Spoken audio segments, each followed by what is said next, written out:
9ই March পশ্চিমবঙ্গের মাটিতে এক নতুন সংকল্প নিয়ে এলো। পরিবর্তন যাত্রা বিজেপির উপরে মানুষের বিশ্বাস আরো বাড়িয়ে দিল। রাজ্যের জেলায় জেলায় বিজেপি নেতারা শোনালেন পরিবর্তনের সংকল্প। আরামবাগে উপস্থিত থেকে ব্রজেশ পাঠক परिवर्तन यात्रा के नतून मात्रा दिलें। पश्चिम बंगाल में परिवर्तन की लहर चल रही है, परिवर्तन की बयार बह रही है।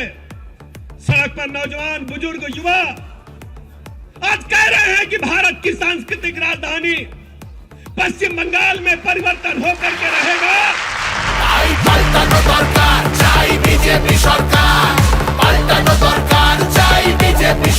राज्य नेताराও শোনালেন নতুন পশ্চিমবঙ্গের কথা। মুখ্যমন্ত্রী কোনো প্যারাট্রুপার পলিটিশিয়ান নন, তিনি মাটি চেনেন, মাটির গন্ধ জানেন।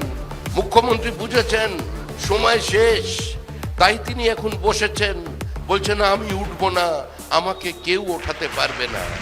আমরা কথা দিতে পারি, আমরা আলুর দাম সঠিক দেব, প্রয়োজনে মাঠ থেকে সরকার আলু কিনে নিয়ে যাবে, আর সারের কালোবাজারি বন্ধ করবে।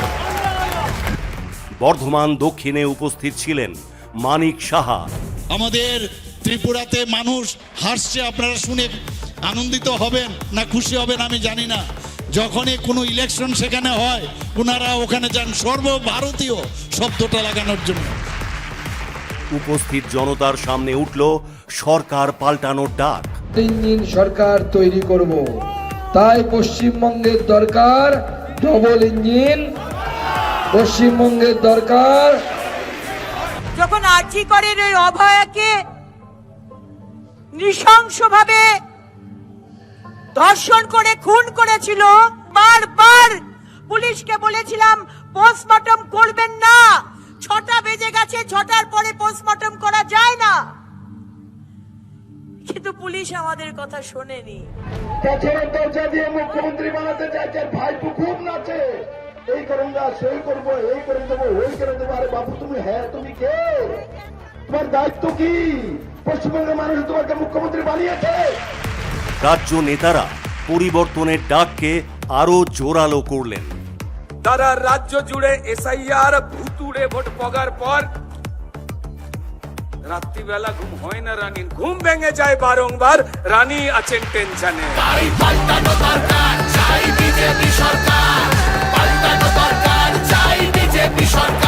অর্থাৎ মমতা ব্যানার্জি ভয় দেখাচ্ছে, দাঙ্গার ভয়, সংখ্যালঘু দিয়ে তিনি দাঙ্গা করে দেবেন, হিন্দুদের মেরে কেটে সাফ করে দিতে পারেন, এমন ভয়ঙ্কর খেলা খেলছে।